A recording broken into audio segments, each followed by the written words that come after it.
The opinion expressed here do not necessarily reflect the views of the network production company.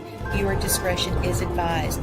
This program contains violent content which may be too intense for some viewers and listeners. Listener discretion is advised.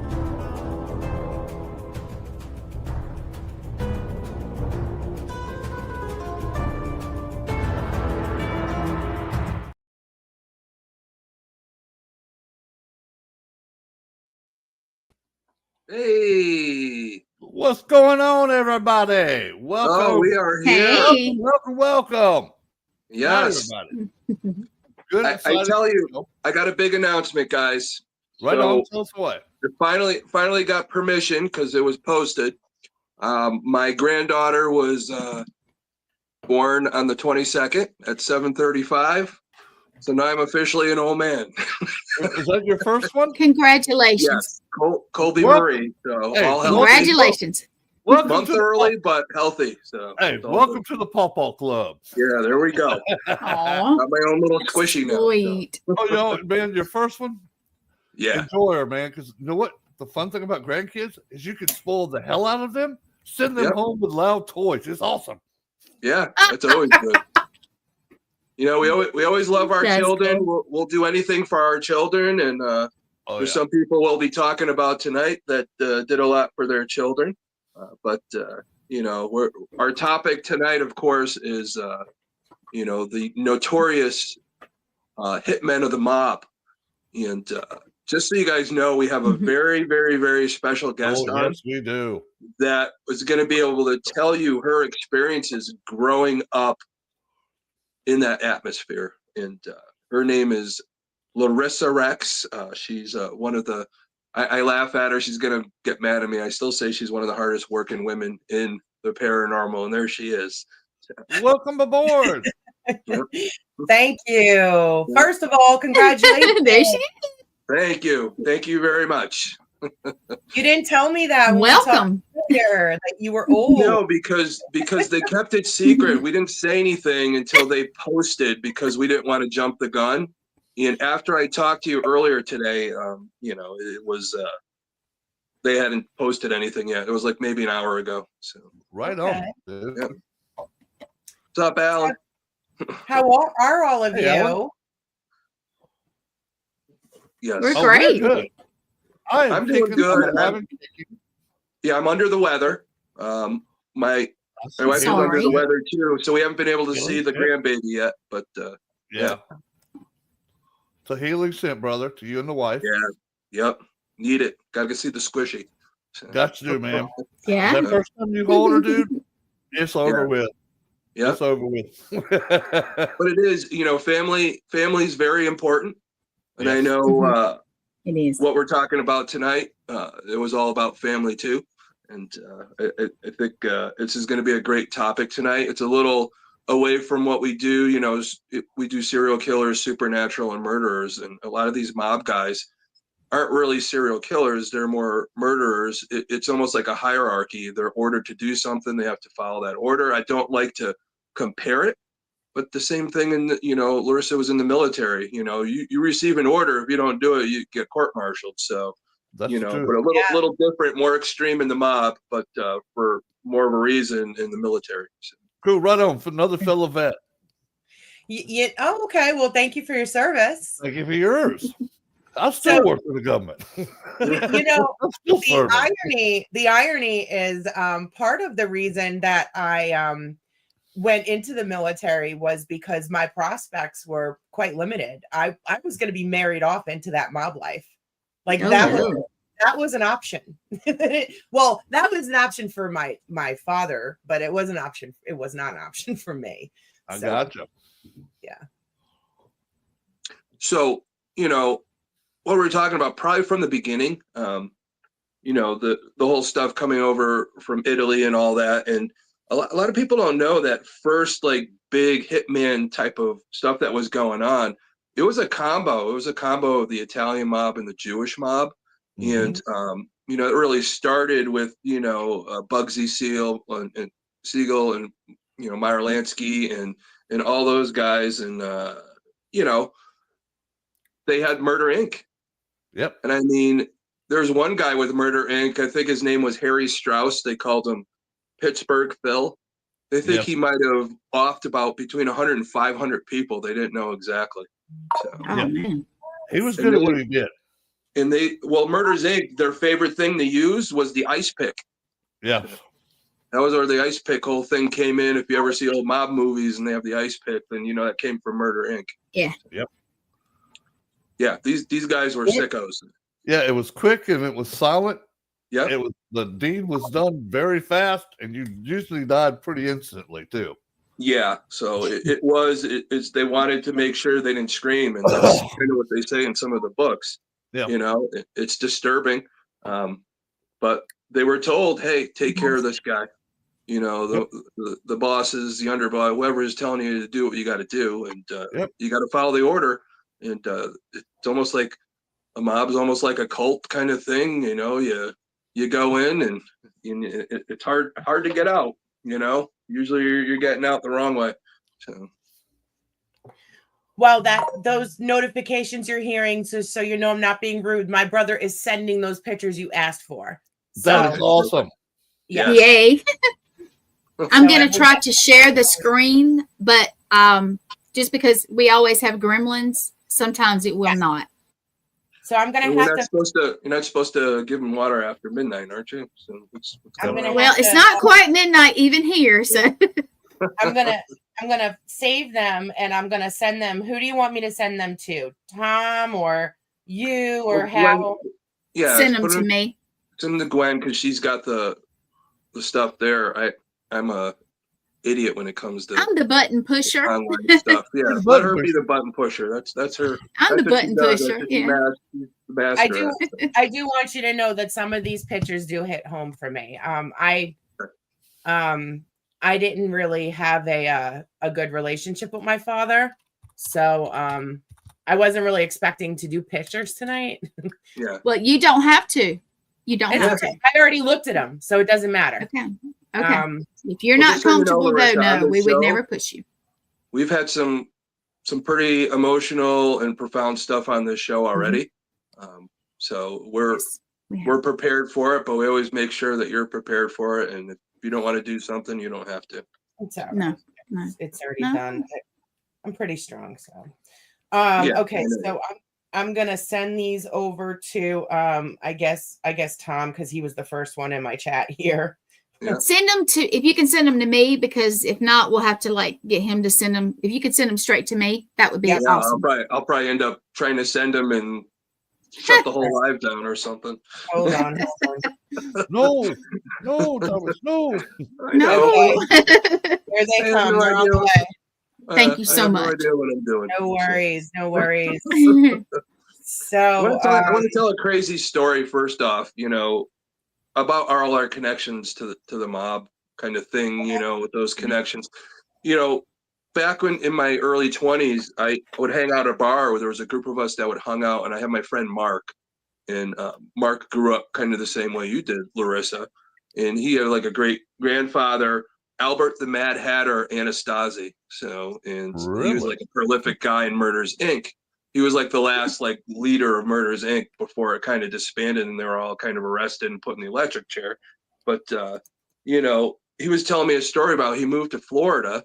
He wanted to open a bank account. So he goes into the bank, and it was an area where he had relatives.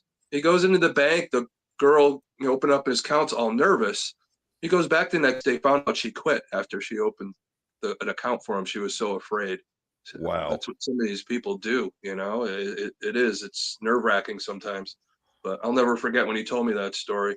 It says a lot, so that fear at the time when it was really big. I know it's dissipated quite a bit now. But there's still those stories. Even Laurissa, how you grew up and what you went through after we were talking earlier today, made my mouth drop open because of how nonchalant you were about it. That was part of your life. But a lot of people look at it as like, geez, you could make a whole movie about it if you wanted to. So, I was, I'm going to tell you a couple of stories about when the police came to our house.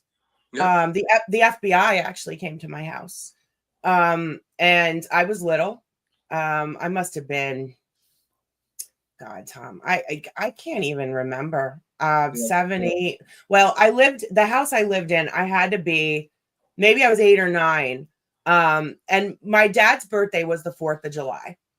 And my dad actually killed himself on his birthday. He killed himself on the 4th of July. Yeah. My dad was the kind of person who really liked to make a point. He definitely had some mental illness, and he started his life out as a boxer. So we think he had TBI, to be honest with you. We think we think he had mental illness, and that kind of really led into stuff, but that's another story. Anyway, long story short, his birthday was the 4th of July. And on the 4th of July, he would pay off the New York City police. And he would put those big metal orange, cans in New York City, because I grew up in New York City, on either end of our block. And he would get all the illegal fireworks you could think of and stack our basement with the fireworks. And that was his little racket he'd have going from about May to July, maybe even April. And thousands, and you could imagine the amount of money that was embezzled into this little racket he had going.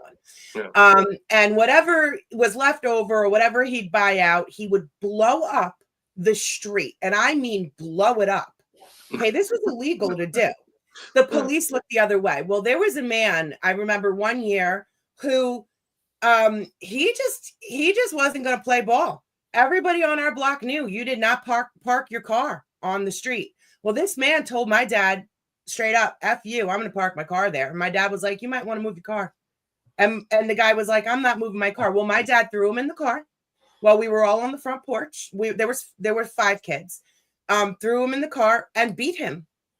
Just beat him bloody in the car. And the police were called, and they did respond. And they came into the house and they said, where's your dad? And me and my brother were like, we don't know what you're talking about. There's no one here by that name. We were trained from that young an age to we don't know what there. We didn't see nothing, see no evil, hear no, like we just knew from an early age. So yeah. Just one of many stories. Yeah, those are crazy because you talk about the see no evil, hear no evil. What was it?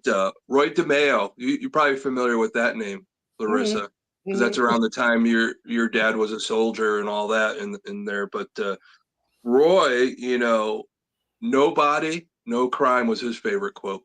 Yeah. So, you know you're a killer when you just say that like nonchalantly. And DeMeo was probably responsible for 200 of his crew's, hits himself. So, and people, even Sammy the Bull Gravano said DeMeo was the sickest guy I've ever met. Yeah, he did. Stuff that he would do. He came up with a thing called the Gemini method. I don't know if you ever heard of that. You talk about doing it clean. They would take the guy they were going to hit, walk him into like one of their houses, like nonchalantly, come up behind him, shoot him in the head, hold a towel on it. So he wouldn't bleed out, and the other guy would stab him and hold a towel on it so they wouldn't bleed out. Then they take him downstairs where they already prepared plastic, and they cut up the body and all that, put it in bags and put it in the landfill. So that's why I always talk about the landfill. That really started the Gambino family was doing a lot of that. It's why they think everybody's buried in Staten Island in the landfill. So that's where how it comes from. Well, I think I told you earlier, I went to school with Melissa Capozzolo, who was Sammy the Bull's niece. That his sister was Melissa's mother. And we went to PS 97 together from kindergarten. Well, kindergarten, we went to IS 96, different school. But anyway, then we went to PS 97 until her mother was shot in the head in front of the school. And she was put into witness protection. We were 8 years old. Wow. Yeah. That's what I grew up with. Yeah. You were telling me earlier about, when your dad was finally in prison and your visitation and how bizarre that was with the types of people, you said your dad was friendly with somebody that did some art for him. Yeah. Tell him that story, because that's going to blow his mind. Okay. So the guy who was the killer from Escape from Dannemora, I can't think of his name, the serial killer from that series on HBO. Yeah. My mom has artwork from him. I know he was shot and killed eventually. I sat in an open bay with him many, many times as a child. I've sat with him and many infamous serial killers at Dannemora prison. That's where my dad was. It's crazy. She was talking about little her walking across the visiting area with a hot chocolate, walking by notorious serial killers and, you know, people like that. And I guess the guy you said, the one from Dannemora, was an artist and did all this work. I guess he roomed with your dad in the prison and just did art for him, and then ended up with your mother, I guess. They were friendly. And he actually made a picture for my mom. He fashioned it after my mom's childhood country home in upstate New York. Yeah. So my mom still has that art. That's one picture that she has from him. Not sure what it's worth, if it's worth anything. But yeah, I was always around very dangerous people. But my dad, I'll tell you a story about my father that is absolutely 100% going to blow both of your minds. Sweet. I promise you it will. My dad did not want to be where he was in the prisons. He wanted to be moved to where his buddies were. Mm-hmm. It was early on in his prison stay. So he was trying to go to the special cell blocks. I don't know what that means. But he sharpened a fork, and every day he would go into the day room, and every day the same guy would get up and he would change the channel. Eventually, my dad targeted the guy, got up and stabbed the guy in the eye with the sharpened spork. My dad was deemed insane by the state of New York and moved to where he wanted to go. Wow. Figured out how to get there. My dad died criminally insane. And by the way, I have his ashes. And Alan just posted in the comments that the lights were flickering in the living room. So yeah, I'm sure that it's the supernatural part of our show right there. That is cool. Yeah, that's a lot of I worked in the prison system for years and all that, criminal behaviorist, and worked, crisis management, worked in a psychiatric prison with types of people like that. They will do things to stay, so they don't have to go back to regular population. So they're there 24/7, to get one over on you or to figure out how to do stuff. So we don't think of those things. We go in our shift, but we have to. And your dad wanted to be somewhere. He figured out how to do it, and he executed. So yeah. Thanks, Crystal. And the irony here is that my dad, his life would have been cut so much shorter, and I wouldn't even be here. He had a hit on him. I believe it was the Gambino family, very early on, before I was even born, like 1980, 1979. And the only reason it didn't happen is because my mother was walking with him down the street in Brooklyn. So the hitman didn't kill him. Wow. And my grandmother's cousin is connected to the Colombo family. And she, obviously that's her son. So she called in a favor and he was transferred and protected. So I was eventually born. Wow. So you wouldn't have been born if that didn't go through the way it did. I know. That's a weird thing to think about.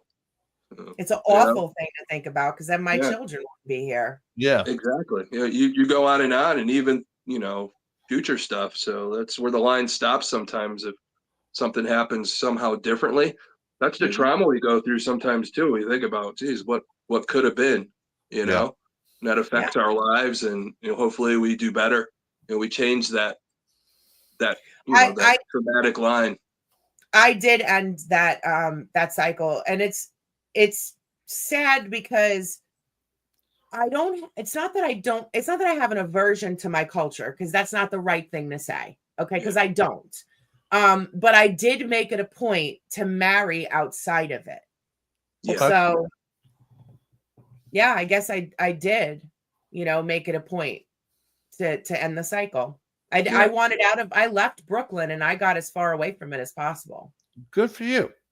And started your own thing. I like that. Yep. You made your own way. I appreciate that. That's really cool. But, Laurissa, you're lucky being in that family. You had told me earlier that, another thing that could have happened in your life to change anything, and you never would have had kids, was when you were going to school in Florida. Tell them what happened with that. So my grandmother messaged me. Now my grandmother was a little kooky, so I'm not gonna. She was a little kooky, but she called me and she told me when I was in Florida at school at UWF that somebody had tipped her off that there was a hitman on their way to Florida. I was in the Army and going to college. So, of course, I went and told the right authorities and people. And my dad was already in witness protection and he had an assigned FBI agent. I remember the guy's name. I won't give the last name, but his first name was Anthony. And I think it was Anthony or Joey. I can't remember. And I remember talking to this guy on the phone and him being like, "Oh no, you'll be fine. You'll be fine." But eventually it was called off by my grandmother's connections. Like just crazy stuff. And I'm like this 19-year-old kid in the Army going to college with this crazy stuff going on. And it was all because my dad turned state's evidence. And I had nothing to do with it. I'm just going to school. I guess that rule about not hurting women and children went out the door, huh? I mean, I guess. I don't know. Wow. Again, like Tom said, I wouldn't have been. I don't know. I wouldn't be here, right? Well, we're a lot glad of you're it here. changed because we're talking at the time that her father was in and all that. You're talking like 80s all up now, where it really like kind of pushed off. The DeMeo and all them guys, but a lot of it ended. There really isn't that anymore. The Teflon Don was like kind of the last of them, and but I think really it's more, we don't look at it that way. But the women and children was more back in the day, that Murder Inc. and all that type of stuff coming up as it went. But then everybody was created equal at a certain point, and I think that's where it went downhill.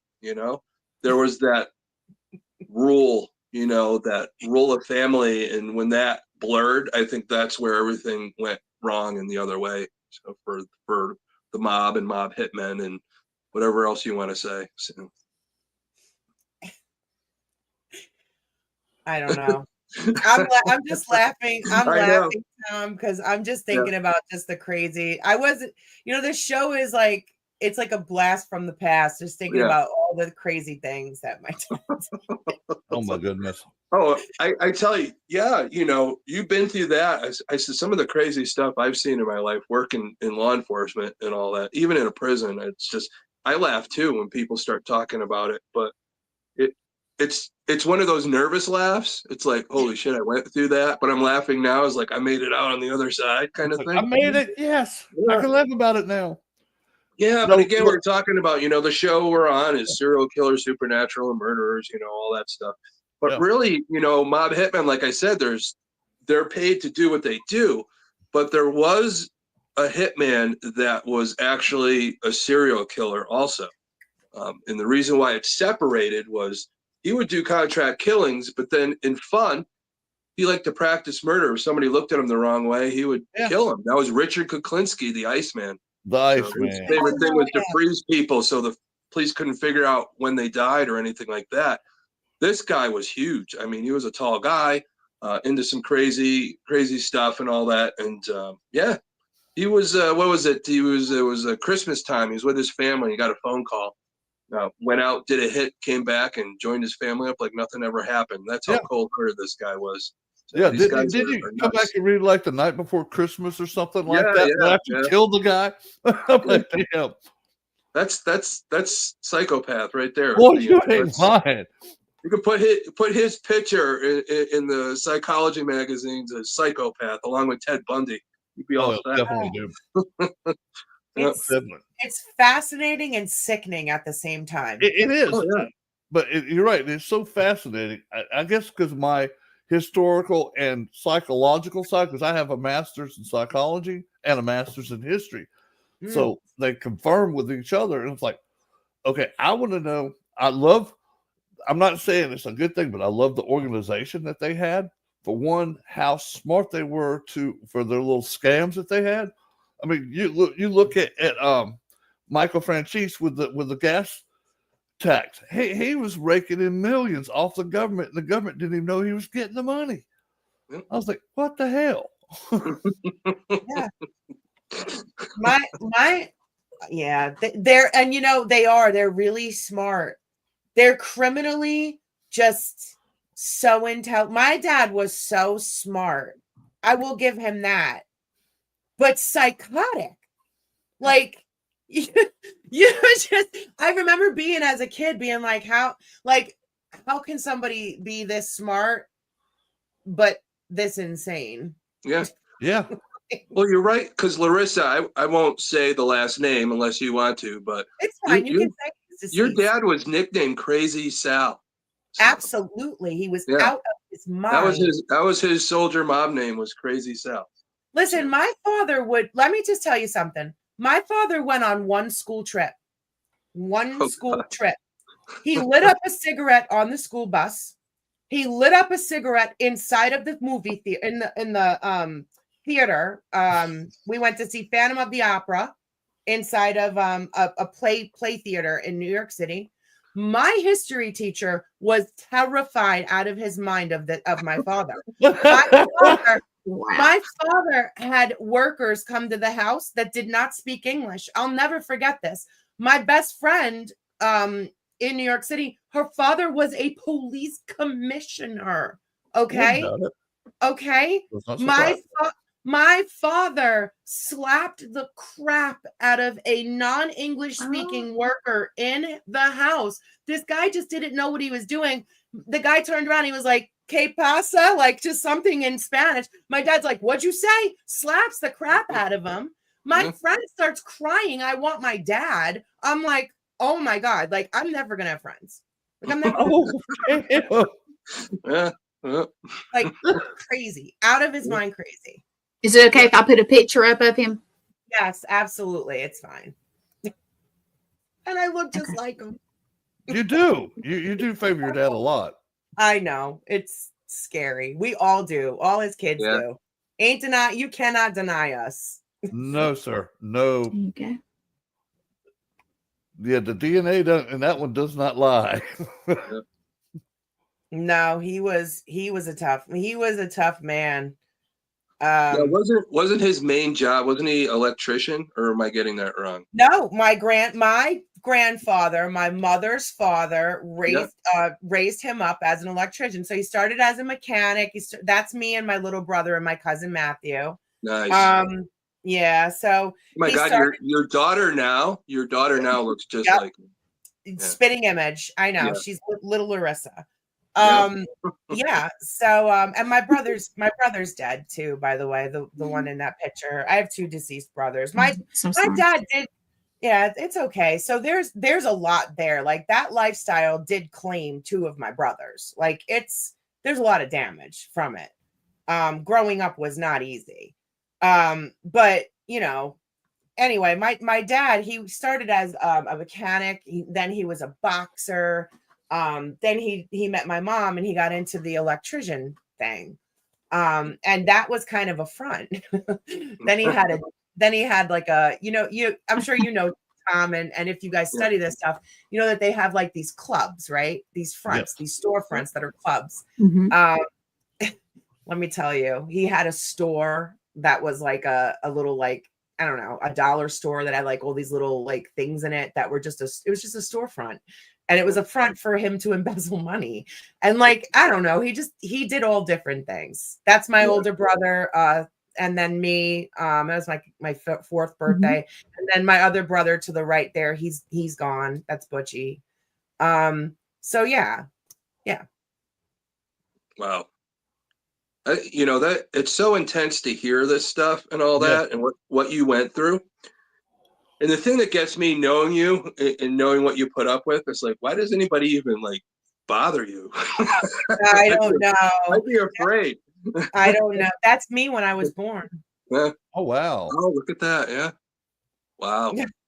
I don't know why people bother me. I think it's because they don't believe me. It's easy to say you have connections. Yeah. And I don't know, but that's why I laugh at people. Like, come on, guys. Like, I grew up, if you knew how I grew up and like the beatings I got, like, it's mentally, emotionally, and physically, like, you're all nuts if you think the things you say bother me. Yeah, because you were saying how, you grew up in this life and all that, and even you as a little child having to walk by these serial killers, and what goes through your mind is like, I don't think anything would really bother you at this point, Killers. Well, you yeah, got to think about this: killers and rapists and yeah, pedophiles. And get yeah, this: and I'm a natural born psychic medium. So if you think that I didn't have uncontrolled gifts and yeah, sitting around these Oh people and my being, God. yeah, Mhm. yeah, I was absolutely terrified in these yeah. prisons with these people. And it's crazy because you're talking about, I think your natural born gifts are because of the life you grew up in and that trauma you had. That's what made it more like that. You kept it going because you were constantly in a state of trauma. Because a lot of people Oh don't yeah. know, when you're first born, everybody has gifts. They kind of go away. Yeah. You're in theta wave up to the age of 7 until critical thinking kicks in. But if you're in a state of trauma, it stays with you and you develop those. And like the next time you go through it, if you don't develop it, is when you're about to pass. Then you start seeing family members come because near death, you go Yeah. back to that theta wave. And the only other time you really pick it up is during a traumatic situation, like a near death experience, anything like that. So, yeah. So, yeah, for Well, you to have that and to continue to have that from day one, there's reasoning for it right there. well, Laurissa, I will tell you this: as another empath medium, you are about to get an upgrade very soon, very, very soon. If you haven't already got it, one of your senses is about to become a whole lot stronger. Well, I mean, unless they're just going to start shaking my hands, 'cause, like, I mean, it's already really strong. I mean, I can see I them can like feel, I I can do. feel, I can feel it very well. But you're about to get something else. It might be Oh something with no. more sound to it, or it might be something with more vibration. Yeah. That's what it is. I'm picking up a wave of vibration. You're going to be able to start picking up vibrations a lot clearer, and you're Oh going to pick no. up other frequencies that aren't Yeah. ours anymore. Yep. Well, actually, ours are all over the place. So Yeah. Mr. Well, Blaine, I don't know that makes me happy. Don't give me bad news on this show. hey, darn it, I was told a long time ago, if I get a message from somebody, good, bad, or indifferent, I give it to them. What you do with it is up to you. I was just, hey, I got a little small, about 5'3" Cherokee medicine woman named Janawa. And I tell you Okay. what, she's probably as mean as any Italian mother you ever seen. And that little woman, I am 6'3" and I am scared to death of that woman. She tells me to do something, I'm gonna say exactly what she says. Yeah. I don't play with her. I've watched her. If you actually go back and watch Lee's show, Repossessed, Yeah. episode 8, when the stick figures are fighting, that's Janawa fighting beating the bricks off this damn thing. Yeah. Jeez. Yeah. But, Laurissa even has us and all of us that have sensitivity. We always keep growing. We never have it all. We never have it all. There's always another level to it. I think it's more of a level of understanding sometimes because we don't understand everything. So when we get to another level that, hey, we understand more. It's like playing a video game. You're on step 1 of the video game and you play and you play and you play and you finally get to the next level, but then you die and you got to go back to the first level. But now you already know exactly how the first level works. So you're constantly improving and not having to go back to those levels with unknown knowledge. So it is a knowledge thing. So Yeah, no, I agree. I agree. And I will tell you I this just too. don't want Blaine telling me. If Blaine tells you, I'll tell you this. something's going on, trust me, I've known him for a while. Then it's probably going to happen. Hate to tell you. Laurissa, the reason I tell you that is because I was taught to embrace our gifts because we didn't choose to have them. So whatever gifts whoever they are, decide to give you, take it with grace and take it with honor because they thought enough of you to have that gift, okay, that you're worthy of that gift. So embrace it, love it, and just, hey, do the best you can do. That's all we ever can do. All right? Be grateful every day, no matter what. Oh, yeah. No matter what anybody tells you, be grateful every day. So, and that always gets you through. And especially, as we're talking tonight, Laurissa, what you've been through. And all that. I mean, I've known you for a little bit, and we've had many conversations, and I think that's why we're so close, because we do have similarities in some way or another in how we look at things. And the people watching know that we're tight, but we don't tell everybody how tight we are. So so it's one of those things that I always have your back, and I know you have mine, and on. that's why I appreciate our friendship. So, That's well, right. now you have ours too. So now Exactly. you got extra. And the cool thing that comes with all of us is we have so many spirit guides and so many protectors around us. People like us, they volunteer to go help you out too. I don't have to say nothing to them. You're my friend now, and you're just as much to them to me as I am. So. Yeah. Well, Blaine knows, and he'll tell you when the shit really hits the fan. That's when tribe is called, and that's when you're really in trouble in the spirit world. So yeah, I don't want any trouble. Yeah, No, if you hear tribe called, and then it's all done for some negative entity. Yep. So. I was gonna say the tribes are good for us. It's bad for the bad guys or the bad spirits because they don't play fair. Why should we? And if I can send 5 million Cherokee tribe after you, or 3 million Celtic warriors after you, whatever wants to go at that time, they go in there and just whoop ass and take names. It's a beautiful thing to watch because you just sit back and laugh. Then you go, I bet you're not so bad now, are you? Yeah, that's the big thing in the shaman world, our spiritual warfare. You get to a point where you try and do it with the least amount possible, but it does get to the point where we're calling in like everyone we could call in, and that's part of the spiritual warfare as you go on that shamanic journey and helping people and all that. So it gets pretty crazy sometimes. That's pretty cool too. Yeah. Yep. I know we got off topic. No, it's okay. It is fine. It is fine. No, this is fascinating. I thank you for talking about your dad like that because yes, it thank does you. give people an insight of what your world was like. See, none of us grew up around. I never saw a person in the mafia except in movies. Being from Alabama, I'm up in Boston with a good friend of mine, and we go into a neighborhood in North Boston, and we go get a cannoli. Well, there was a gentleman sitting in a Chrysler 300 on the corner, and I watched probably 40 people walk up to him and give him stuff and take stuff away from him.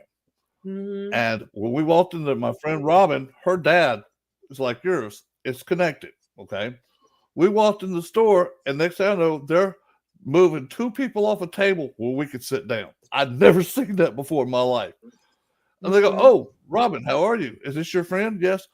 And all I heard to do is say, "Move." And 2 of them just got up and left. I was like, holy shit. So the guy that was down, his name was John the Butcher. Yes. Remember. Yeah. He used to pay my dad in meat, like prime cuts of meat, just savory characters, really. I do want to say something though. It's important. First of all, you should never speak ill of the dead. We all know that, right? Okay. No. But more importantly, I do want to say this. I did love my father, no matter what. No matter what. I believe that my father was just a sick person. So I do want to say that. I don't want anybody to feel that I am speaking bad about my father. He was who he was, and he was tangled up with who he was tangled up with. But at his core, he grew up the way he grew up, and he got into the business he got into. But I do believe that he also had a bad upbringing, and I do believe he was the product of his own environment, and he was mentally ill.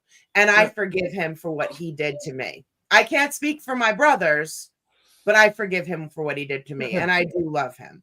Well, so, nobody took it as wrong. You're just telling facts about your father. No, I just don't want anybody out there being like, "Oh, she went on a podcast and bashed her father," because people will do that.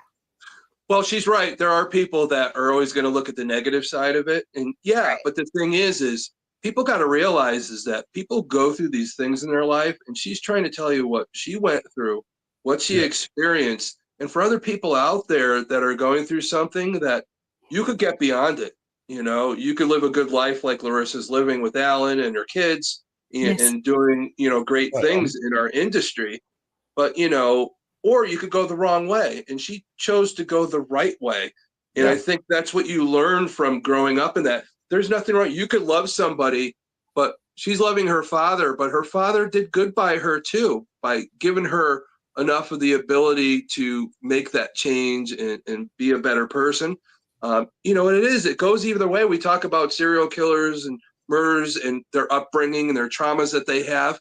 And what is that thing in their mind that twists to make them do what they do?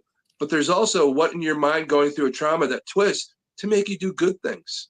It could go either way. You could go to the bad, you could go to the good. And that's why we have this podcast, is to teach people that, it isn't all bad all the time. It all depends on when we, come to that point to make those decisions, even if we go through trauma, or the people that we see that put up those red flags and how to avoid it. I've told you before, in your life, you'll come across 33 serial killers in your lifetime, whether it be directly or indirectly, and you don't even know. It could be your neighbor. You don't know. They get caught. Oh, I thought he was such a quiet guy, You never know. But it's the same thing with what Laurissa grew up with. There's probably people, if her father walked in the state of Connecticut, they probably wouldn't even know who he was, and he could just walk by. But little did they know he was in the mob, or even somebody like Sammy the Bull Gravano or one of these other guys just walk through, and you don't know. It's just that area that they were, that it was all known. And it's crazy. Our world is crazy, and nobody's ever gonna, and nobody should ever look down on what people go through. No. But, I admire Laurissa because she did overcome, and she's made it a very grand effort to make her life better, her family's life better, in doing what she's doing now. Right on. Can I teach you a new Cherokee word today? Yeah. Sure. It's called Ochoki. Ochoki. It's a weird word. It means do well for each other. Mm-hmm. I learned that one yesterday, and I just thought it was such a beautiful word, Ochoki. Yep. Ochoki. Yeah. Definitely needed in our field. Do you know Brandon Cooper? Oh, yeah. I know Tom knows Brandon. I know Brandon real well. Yeah, we're this whole group. He's here, watching. we're all, He's watching now.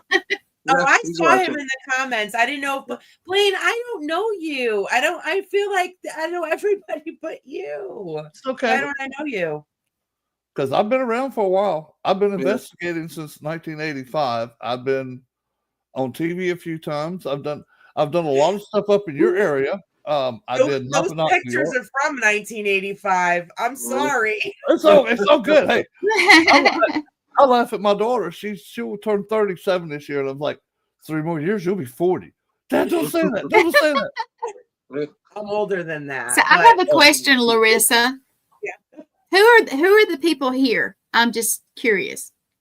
I have that is before I was born. That's the 70s. Is that your dad in the middle?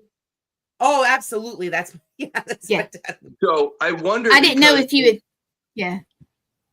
No, I don't know. You know, it'd be weird because I don't know. East Harlem. In East Harlem, there was the Purple Gang. They were hitmen and all that. So yeah, who knows? He was mixed up with lots of people. Yep. Because look at this guy's jacket. I know it kind of has a purplish tinge to it. It was just the way it's just the way the picture is or something. But I wish look into the Purple Gang during the 70s and all that, and there were hitmen in that area. Yeah. So, just like the gang wars and things like that. So. I'm looking it up now, actually. Yeah. Oh, there's so much. I mean, you would need so much time to Tom. I have like stuff that's not even for this podcast that I could tell you about my dad. That is so insane. Yeah. Oh, I'd love to hear it. It's probably not content for this podcast. We'll take anything. We're unrated, so we can do anything we want. Meaning it's not criminally related. It's just like if you watch that video, it talks about like where he how they have like gumas. You know what a guma is? Yes. Yeah. Okay. Like my dad's guma was the girl who confirmed me. Oh my God. Like, I have stories. Like, Yeah. it's not Okay. for this podcast. Like, we'll sit one day and I will So Laurissa, who really is your godmother and godfather? I'm just saying. And that was a Jewish girl who lived across the street, who was Yeah. only 4 years older than me. Yeah. He left my mom and went with her. Like, it's a thing. Like, Yeah. I'm telling you. So Yeah. that culture, I could never. Yeah. I could never. Well, I tell you, the things you go through life, and you get to the crossroads and you make that decision of, okay, this is my upbringing. I could do this or I could do that. And you don't know until years later you realize, geez, I made a pretty good decision for myself. Yeah. Yeah. Oh, jeez. The things, that we talked about tonight, people don't realize you grow up in that, and you see what you see, and a lot of it, it's more intense than what you see in a movie, because I know they Hollywood it up, but when it's real life, and there's a possibility when you were living in Florida that somebody was coming to knock you off, and things changed, and it just always those little things that happen in life where the trail goes this way or that way. Like you said, your father could have got a hit on him and you never would have been born. Same thing if you're down in Florida again. And it's amazing, and it just says that, again, I've talked about this before, purpose. We have to find our purpose. And when we look at things and how we grew up in the near misses, it proves that a higher power has purpose for us. And it's a matter of, keeping going forward, learning from the past so we don't get depressed, and just coming to terms with it, living day by day. We never know what's going to happen in the future. We can't predict it, but when we know we have purpose, we go forward. And that's kind of what all of us do. And I think everybody watching, you find that purpose, and, even the bad things that happen to you, there's a lesson for you, in the shaman world.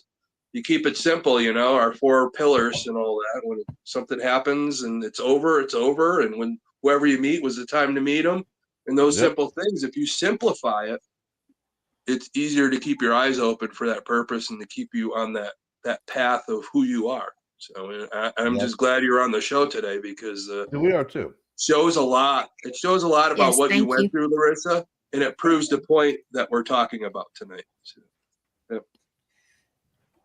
Yeah, it was a fun show. I appreciate you guys having me on. I don't know what other. I mean, I am glad my dad wasn't a killer. I'm not gonna lie. I'm glad that he wasn't. I didn't get to tell you though about the thing about. I think I told you, Tom, about him having that information. Yeah. About so we did have a guy that lived in our basement when my dad went to prison, and this guy was there to take care of us, to take care of that. That's the culture, right? So when you go to prison, right, there's the people who are left behind and they take care of the family, right? And they will pay you weekly. They pay the mother weekly, or the wife, whatever, weekly. And you do your time. And you keep your mouth shut, and they take care of your family. All right. That's the trade-off. Well, this guy lived downstairs. I'm not going to say his name. He lived downstairs. And his sister had been with this guy, and this guy beat the sister up. So this guy that lived downstairs shot and killed the sister's boyfriend while he was living in our basement. And my dad had just come home from prison, and I guess he told my dad where he buried the body in the Pine Barrens. So my dad was an accomplice. I'm laughing like it's nervous. It's nervous laughter, because I was in the house, I was like a kid.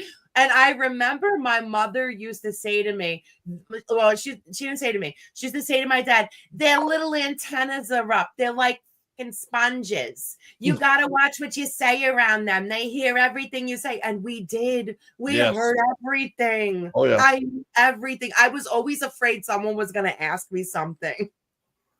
Everything. I don't know what you're talking about. I knew nothing. Nothing. There you go. Nothing. School counselors asked me something. I knew nothing. I don't know what you're talking about. Didn't see me do it. Can't prove a damn thing. You know what Now 1 + 1 is. I know nothing. Schultz. Yeah, she's the Italian Schultz. I know nothing. Nothing. Nothing. And the last thing I'll say before we go, I was in the military. In the military, they have an S1 section, which is personnel. They have an S2 section, which is your military, your intel section, right? Mm-hmm. And your intel section does your clearances.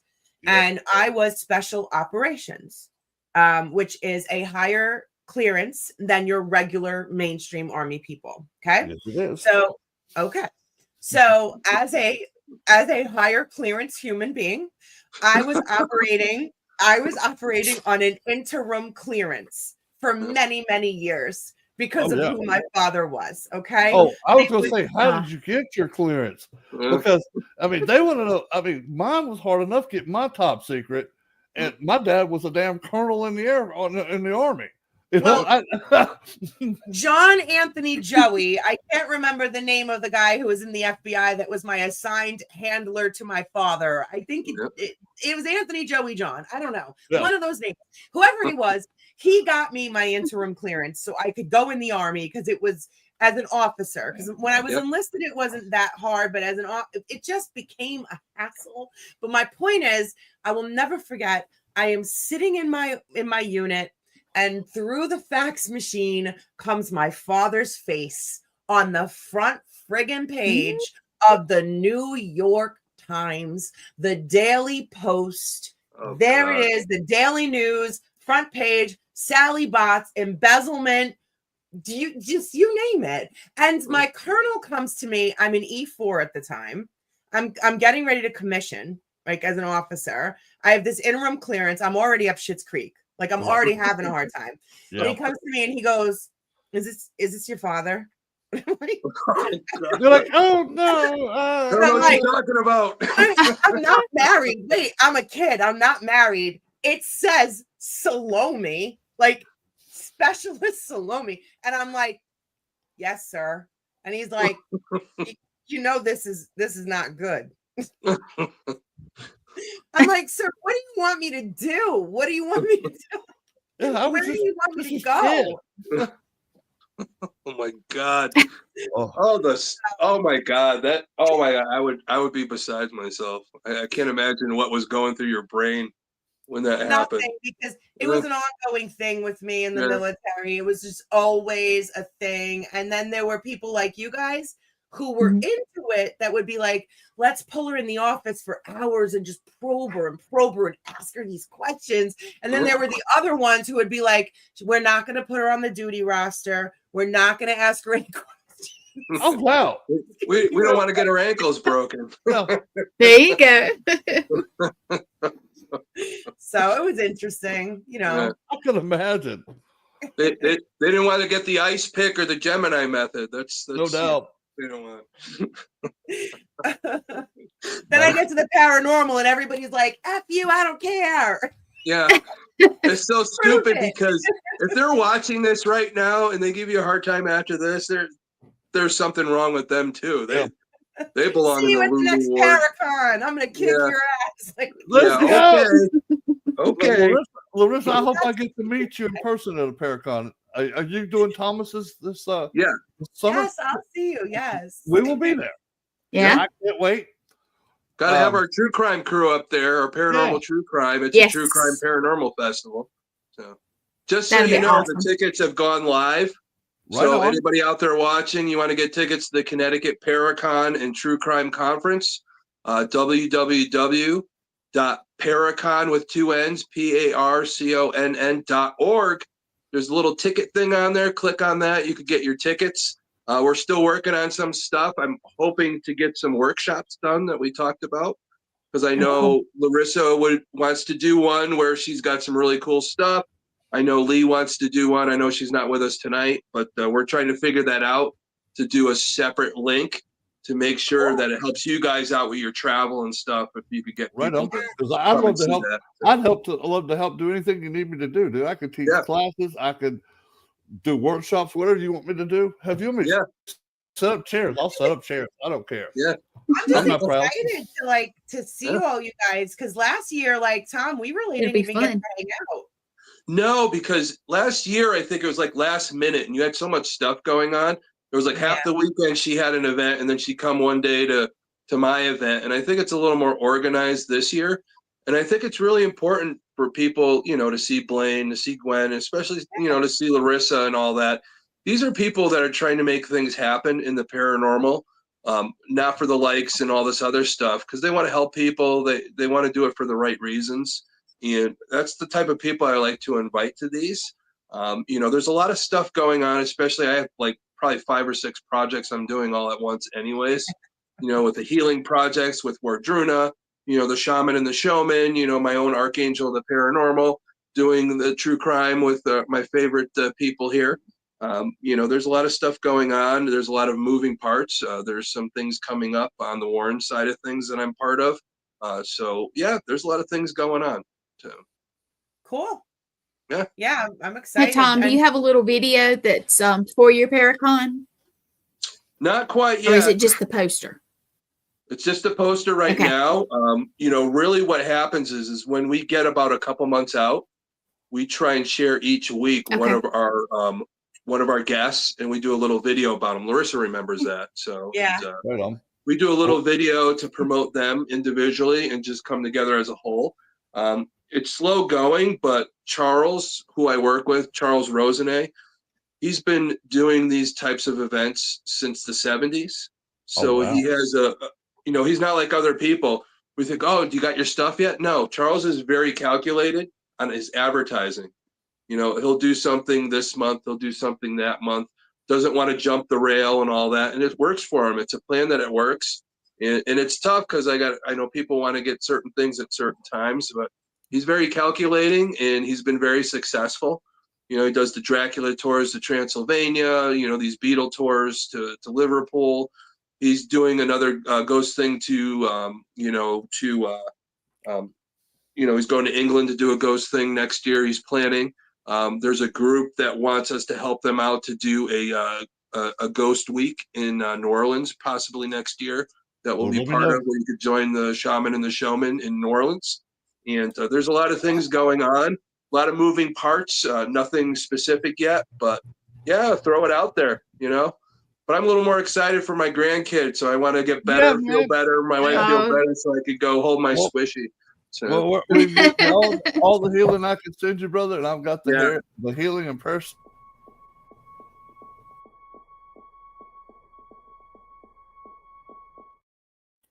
Ooh. We had a commercial all of a sudden. Sorry, I didn't. What is it's the gremlins are here? Crap. Okay, I thought like specifically over the hour or something. But, you guys can. I don't have another show till 10:30 my time, so you're good. Just talk on. Yeah, my problem is I've got a wife sitting in there waiting on me to go watch. Yeah, you know, I spent got home and made I call it Mexican lasagna, where you take the tortilla and you just layer it with the meat, the taco meat, you know, all your vegetables and stuff. Sounds good. The corn tortilla is just softened, just like a lasagna, and it's fantastic. Little sour cream on top, and I'm so hungry. It's so good. Yeah, I'm so hungry. So when you guys come up to Canada, I'll have to make a whole bunch of stuff or whatever, but. That's all right. I'm not doing paranormal. I'm cooking. I love to cook. It calms me, along with playing my guitar, singing, or whatever. You know, those are the things that calm me in life. That's my meditation. Tom, what a cool show! That's another show that should be done. Paranormal cooking, like you tell, right? Yep. Oh yeah, exactly. I would totally watch that. I'm a foodie. Oh, me too. It's crazy because I was talking about, the group I'm with, it's called Wardruna. It's a healing network where we help people heal on all aspects. If they come to get a reading and we determine that, hey, they have PTSD, we could send him to a psychologist. We have all these people in the group. It's all part of a network, but we also have a guy that's on the staff that cooks for depression.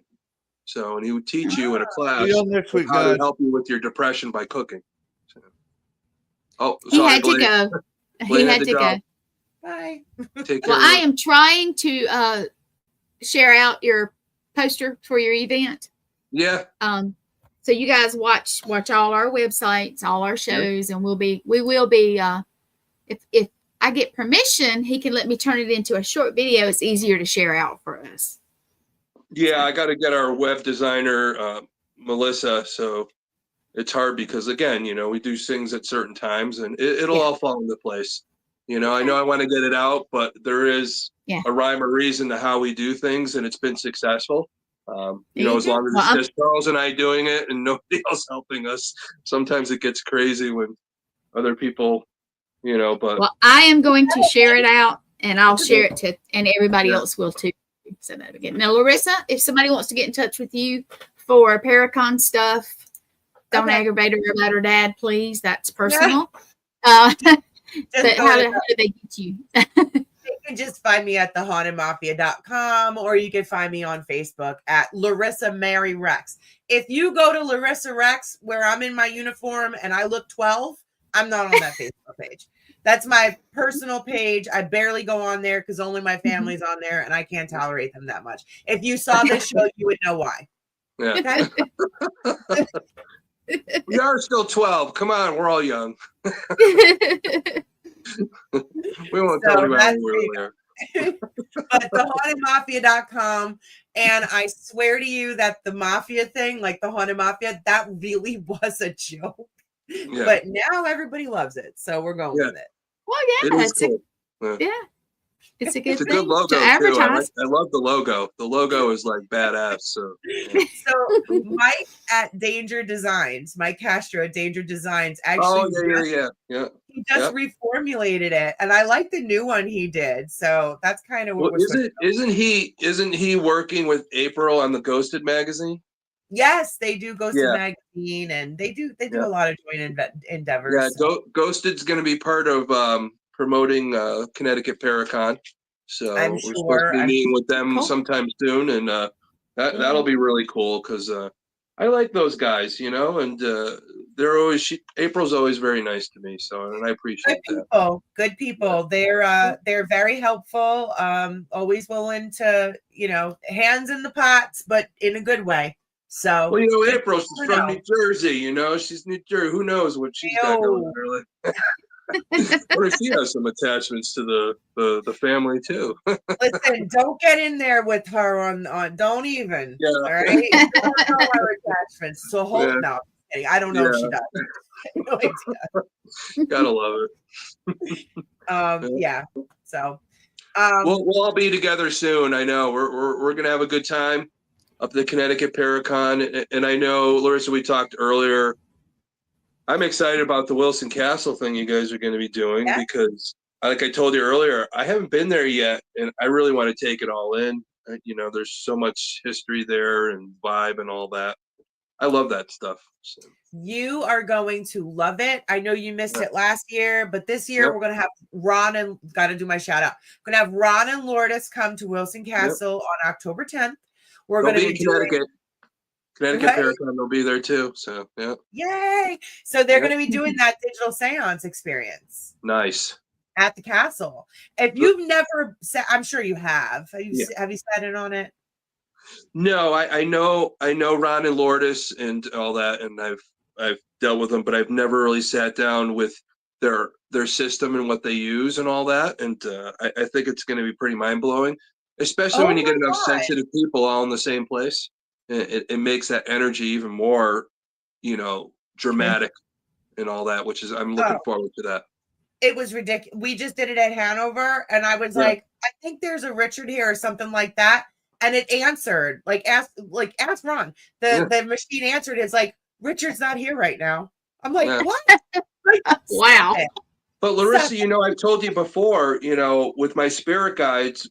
Because of what I do, my main thing, and I know there were some problems when we did an event before together, but if a spirit calls my name, my spirit guides tell the person in trouble to call my name. That way I know I have permission to help them make the transition. So, Yeah. and that's my specialty. That's what I've been known for many, many years. And I know some people know me for that. And that's why I don't get invited to a lot of places, because they want to make money, because they know if something calls my name, I'm not going to hesitate to help, because I think we should never tell a spirit that they're not allowed to move on if they want to, if somebody could help them. So I want to touch on that real quick before we say goodbye. Yeah. Yeah, you guys have time. Just talk. Yeah. Yeah. I do want to touch on that. I don't want to go into any locations or anything like that. Yeah. But don't. Definitely not, because don't. I'm not that type of person either. So. Me neither. Yep. And I like a lot of the locations, but I don't agree with that policy. As a medium, when I go into places and spirits don't want to be there, I feel very anxious or desperate, or I feel their sentiment, whatever it is, when I can't move them along, whether it's because I can't do it physically at that moment, or I'm not emotionally prepared, or I just don't know how. For whatever reason, I can't help them. Like, some of them want last rites. Some of the spirits want last rites. I cannot give them what they want in that capacity. Some of them, I'm not in the like mindset, whatever, for whatever reason, I'm investigating or whatever. I do not feel that that is the right thing to do. I feel that people should be going back there and should be moving them along. So when owners are like, no, don't move spirits on, when I see that in contracts or stuff, that to me is a big red flag. That's like holding a hostage. Yeah. That's a spiritual hostage. But you're right, Laurissa. Anytime, we'll sit and I could help you with that stuff. We're always trying to help each other. All of us have one strength, and some of us has something that not as strong at. And then when we meet certain people, that's where we call level up. We learn something new. That's my specialty. I've taught people for many years on how to properly do that. But also, I'm an ordained minister too. On top of it, I can marry somebody if you want. I got to make a little extra money. But with that, and just being a shaman, and just that soul retrieval, being able to talk to the spirit, hear their story, what their trauma is, in addressing it, and giving them the words to make the decision. I can't make them move. They have to make the decision on their own. I've told people before, if you're a smoker, I could tell you quit smoking. Until you make the decision to quit smoking, then nothing's going to happen. You have to want to. Just like in the real world, if your house is haunted, you have to want it to leave. If you don't want it to leave, it's just going to stay there. I could clear it for a couple of days, but your energy and your negativity is going to bring it right back. So, but with, helping somebody move on, people say, hey, go to the light. It isn't going to the light. And I'm going to tell you right now, the light only happens when you leave your meat suit. It's that flash of energy leaving your body. That's when they see the light. They're not going to see the light again. To pass somebody along, you have to hear their story, and then they could say something. I ask them, what was your favorite moment in life? And one of them would say, let's just say, I love daisies. I love smelling the daisies. I want you to picture in your mind right now that you're in a field of daisies, and it'll open up and you'll be able to go on. And you literally hear them on the devices say, I see it. Thank you. Bye. And they leave. Case in point, it's in a book, the 1771, the haunting of 1771 Enfield House. Rebecca Hitmen wrote the book, and she actually put part of the book, she had interviewed me, and we were at the house. I lived in the house for a week with some people and all that, just to get into it. There was like a portal kind of thing going on in there. So there were some people in the house that really weren't part of the house, but were lost. They saw the beacon of light and all the energy in there. So myself and another shaman and a psychic medium, we worked with the people to try and help them leave. And there was one, the daisy one, saw the daisies, left, and another psychic was outside the front door, and they watched 8 shadow figures walk out the front door and down the street. We had helped 8 people move on upstairs. Wow. That person didn't know what was going on at the time. So it's a crazy, I hate to say the word profound because I said it about 50 times in the last podcast I was on, but it is a pretty powerful word. But that's what it is. Once you know what you're doing and you hear people, they want to be heard. They don't want to be listened to. They want to be heard. I don't know, Christian background or anything. If you look in the Bible, when Jesus or God talks, hear me. That's what they want. Your higher power wants you to hear them. They don't want you to listen. They want you to hear. And that's an important part about hearing, the spirit realm and all that to help. That's pretty much what it is. Hopefully everybody watched. That's kind of a little different. I have a question for Laurissa. Lobsters. I have a question for you, Laurissa. My internet is acting up, so when I went to get the pictures, I kind of missed it. Did you say that you blocked yourself or denied your abilities when you were younger? No. Okay. I didn't. I heard something about, and then I didn't know what you had done like that. No, I have never. No, not as a kid. My family wasn't very open to that. But I will tell you this. My dad never, ever made me feel like it wasn't real. My mom did. My mom was the person who was afraid, and my mom was the person who I always felt uncomfortable talking to it about. My dad, ironically, was the person who had more tolerance. He would get up in the middle of the night. I acted out as a child, not behaviorally, never. I was always very well behaved, but I would sleepwalk and I would talk in my sleep and I would say things that would terrify my mother. I would get up, I would walk around, and as you just imagine the kid from The Ring. That's you saw the picture of me, what I look like as a kid, right? Yeah. Imagine that walking around in a long white little nightgown. Okay. Wow. Yeah. Yeah. That's what I used to do. And I would stand at the foot of their bed and I would say things that would not make that I shouldn't know. Okay. And my mother would scream at me and startle me out of my sleep and, just not behave, and my dad was the one who was always very tolerant and very it's okay that you see these things. Like he was really the one. I think that because my grandmother, his mother, she was a gypsy and she was a carny and she was in a traveling circus. She was a 3-legged woman in a traveling circus. Oh, and I think that, and I think that he had I think my dad had some kind of abilities because he was able to see through people's bullshit and he passed that to me. So.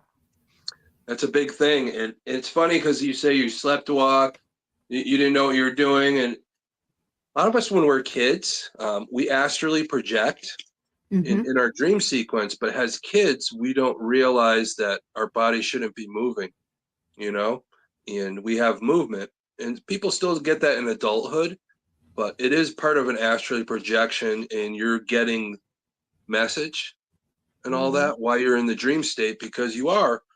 At the dream state, when you're just about to wake up or just about to fall asleep, that's when you're most aware of the spirit world. And even as kids, we don't understand it because, like I said, till you're the age of 7, you don't really have critical thinking to really put together what it is. And so you're like a case study there, Laurissa, how, kids go through that, having those abilities and what happens and why they happen. And, there is a psychology behind it. And, and what you went through perfectly tells me that's why you have abilities because you fit the profile of that type of ability and what you went through because it shows it. It's, you're a perfect case file for it, why it happens and why you have those abilities. Thanks. Yeah. Well, I just want to say thank you for coming on the show and sharing with us. Oh, thank you guys for having Very me. much. Very much. Perfect. I always love talking to you, Laurissa. You know that. So. No, I love talking to you guys too. I really one enjoy one of my sisters in the family there. So That's cool. Hey, and we'll all get to see each other, hopefully, in Yeah. Connecticut. That'd be cool. Oh, we will. We'll That's all be a there, and it's going to be great. Time. Yeah, I'm the short one, so you'll see me. It's too far away, though. It's too far away. I feel like we need to see each other sooner than that. Yeah. It is too far, yeah. Well, You know, Laurissa, you got to get down to South Carolina. There's some cool stuff going on down there, and I saw in Alabama. So yeah, it's May. Oh 3rd, yeah. though. It's everything is on May 3rd, and May 3rd is when Marissa gets communion.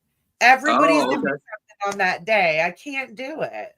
Yeah. Well, you could come to Deep South Paracon. Ooh, hold on. Don't mark. I'm not the keeper of the calendar. Leek Triana is. So, she invited me to Deep South. I was supposed to go to Deep South. And I'm already at a Paracon. Yeah. Oh, okay. Let me look and see when it actually is. That you wanted us all to do in October. We're talking about something in October too. Then again, we got Wilson Castle in October. I don't know exactly when. Tom, my soul is owned by Hell House in October. Other than that's true. Well, that's that time of the year. So, I get special permission from Angie to do like one event. So Deep South Paracon, you guys, is August the 9th and 10th. And if you get to come, that would be cool because it's a great thing. And Teresa and Stan are awesome at it. So this is my event list. All right. So looks like hold mine. on. Yours looks like mine, and I have a 50-hour a week job on top of it. Busy a little bit. Sooner or later, they're going to fire me for taking that much time. I'm actually in South America on a family vacation. Nice. I got you. I'm going to have to take that family vacation or my husband will leave me. So, don't leave her. Don't leave. She's going. She's going. Come on, Alan. She's going. Come on, Alan. You love this stuff too. So what are you talking about? You're just as a hard worker at it as yourself. So yeah.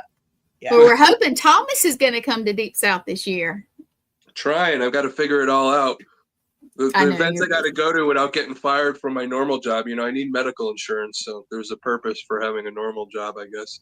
So. But I'll tell you what we're gonna do. Alan doesn't know it yet. Oh, hi, yeah, he Michael. said. Yeah, he said we on vacation. Yep. Who is that? Who is Michael? Hi, Michael. Oh, I know Michael. Yeah. Hi. There we go. Oh, there you go. Let's see. I can't wait to see you. Yeah. He has an Italian last name. You can't be on a ship with me, Michael. Oh boy. What is that a thing? Yeah. No, he may be related. Oh. Yeah. No, I'm kidding. I'm joking. I know who he is. I'm just playing with him. Yeah. I don't know when the booze. He's asking. Sorry, he's asking me about booze in the battleship. Yeah, I was just trying to read it. Yeah. That's Katie McVeigh's event. But I don't know when it is. So I don't know. When is it? Michael? Well, you're like me. I got to look at my planner. I got that. My planner is always in front of me, except for right now. It's actually in my bag, so I don't forget it when I go to work and somebody calls me when I'm at work. I don't want to say, "Yeah, I'll be on your podcast," and realize I have 3 things that day. So I will tell you. While Michael's looking up the date, I will tell you what I am going to do. Alan doesn't know it yet. April, I think. Get out of here, April. I can't do anything in April. You got to give me like a year's notice. 2026. Yeah. No.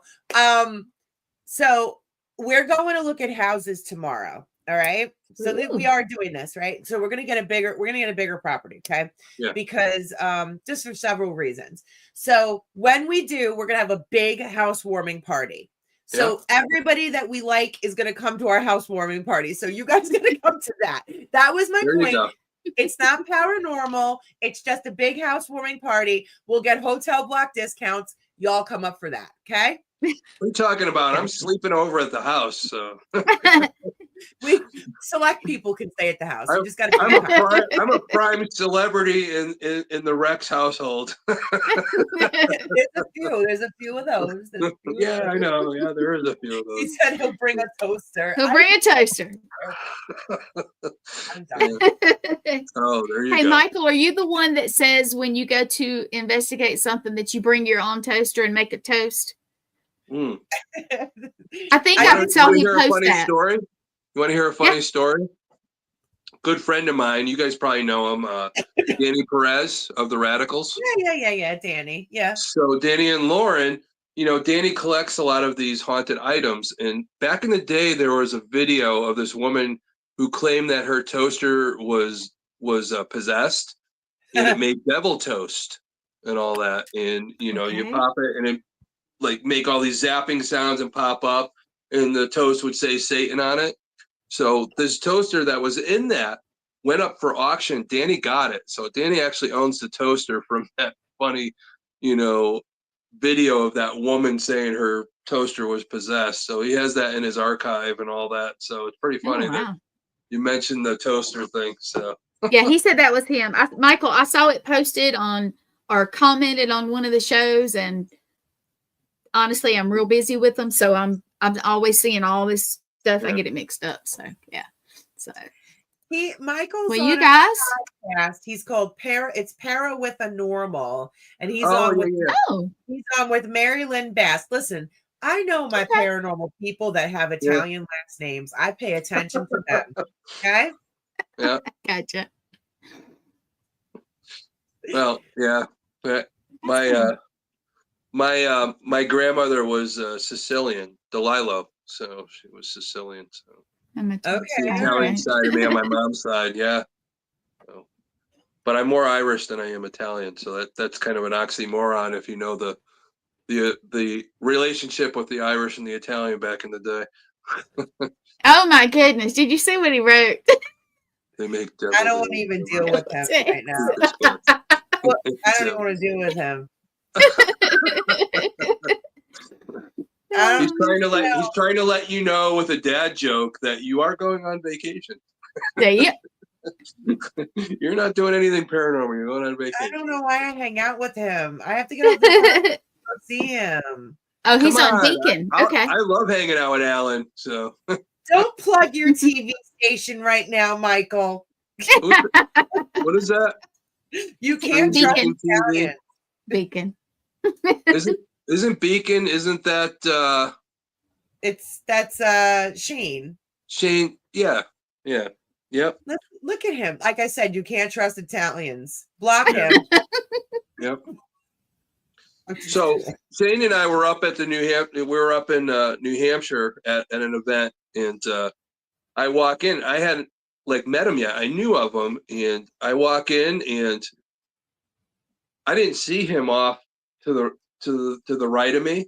And I walk in. I just drove up 4.5 hours to get to the Mount Washington hotel, and I'm sitting there at the bar, and I'm like, oh, I really need an old fashioned. So I say, give me an old fashioned. And there's another waitress right off to the right taking an order too. Oh, give me an old fashioned. It was Shane. We both ordered the same drink and sat and talked, and oh man, it's just such a good guy, and yeah, I'm looking forward to seeing him. I think he's going to be out at Parapsychon, where I'll be out in Ohio this year. So, Yeah. Shane. Yeah. Oh, okay. I got you. Yep. Good old Shane. Poor Shane, get the t-shirts. So do you have the old fashioned in that cup down, Thomas? No, I have straight up bourbon. But I did have okay. Well, I had a meeting the other day with some of the, like I told you about doing the Wardruna thing. And a friend of mine, her name is Samaya. She's fantastic. You guys will get to meet her when you come up to Connecticut. She is the person when I have spiritual problems, she's the one I go to. So we've been friends for a long time. So she's part of the Wardruna movement. And we had to come up with a few things. So we had a business meeting, and we met up at a speakeasy in New Britain where you have to go online and you have to find out what the code is. It's a different code every day. So you get the code, you go to the place, and you have to press the code in to get to the first door. The second door is a bookcase. So you put the code in, the bookcase opens, and then you go into the bar. So, and it's pretty crazy. The food's great. They have all kinds of crazy old timey drinks and all that. So of course, me, got to get an old fashioned at a speakeasy, So You know what? You just gave me an idea. Me and you have to do an event at a place that has a serial killer history, and I don't want to give it away on here because I don't want anybody stealing my idea. There you I go. know everybody, I swear to God, nowadays, and you know this, I've been helping spirits pass on for years and doing this healing. And now that's like all the craze now. I got all these people coming out of the woodwork saying this is the type of work they do. I've been doing this for 40 years. And it's so weird. It's like, I don't want to say people are copying or anything like that, but I'm glad they're doing it because that's what we need in the field. They do. But I just want to make sure you do it the right way, and I'm more than happy to help a lot of those people out. Just don't do it for the wrong reasons, and I'm always preaching about that. Again, I help the living. Well, and I help can the tell dead. you. I help the living and I the can dead. tell you, That's anytime it. I have a problem, I call Yeah. him. Yeah, I do. yeah, and we have some Yeah. great conversations, and Yeah. it's I do with the word Druna, I am a spiritual life coach too, where I just help people get those answers. And Gwen knows I've helped her with those, and she realizes it.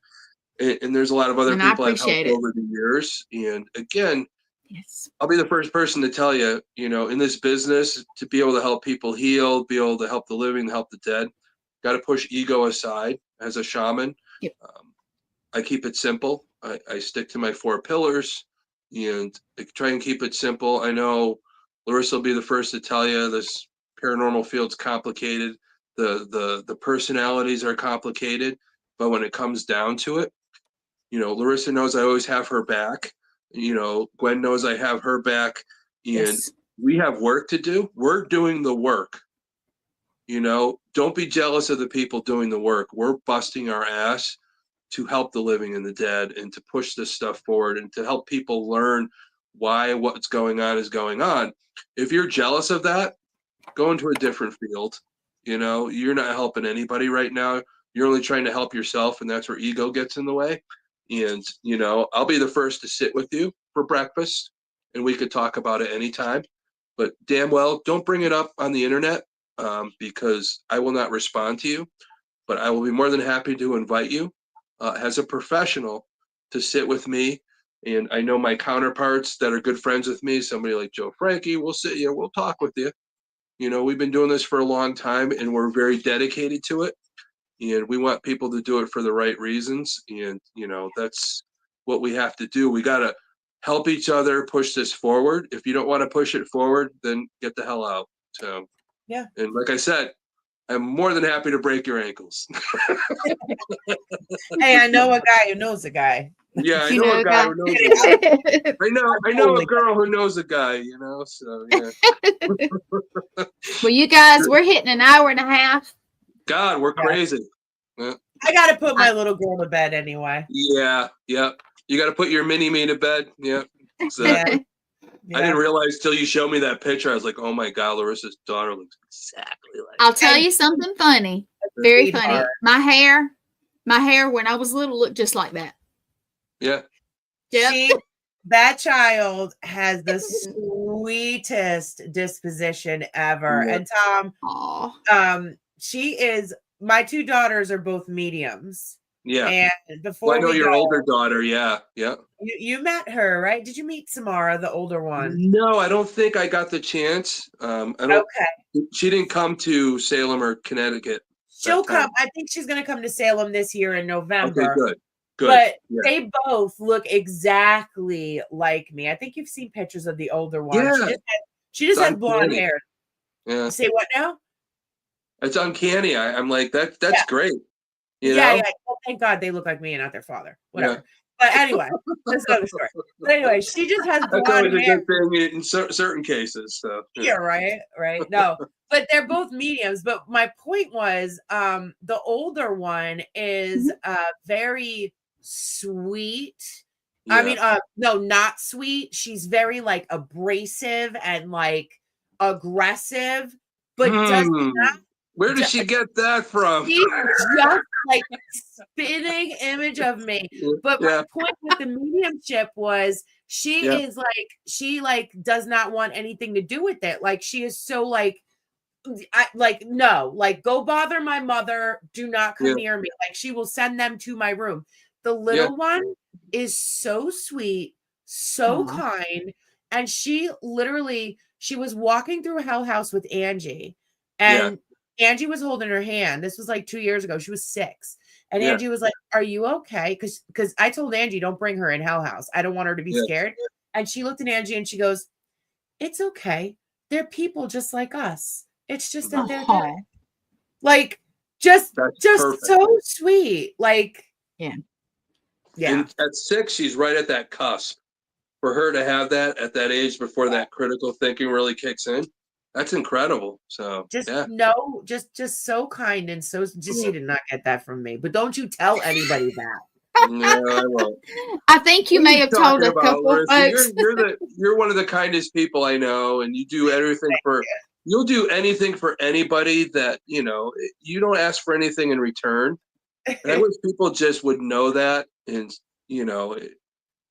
I hate that, the great people in the paranormal get the hardest time, and I'm just glad that you keep going forward, because it's important with everything that you're doing right now, all the hard work and all that. I know it's going to pay off. And like I said, cream rises to the top and the other stuff falls to the wayside. So that's what we need in this industry. We need everybody on the right page.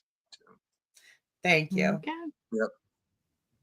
Well, thank you for having me on your show. Yeah. All right, I got to go to sleep. I think I had enough bourbon. I think I'm going to start slurring my words, and that probably will not be good. All right. Well, you guys have a good night, and I think we're going to continue this next week. I have somebody that is writing a book about her grandfather. So if that's okay with Thomas and Blaine and Letriana. We'll keep it going. Letriana missed this week, so we'll have to get her input next week. So, yeah. Yeah, she needed to spend some husband time. Yeah.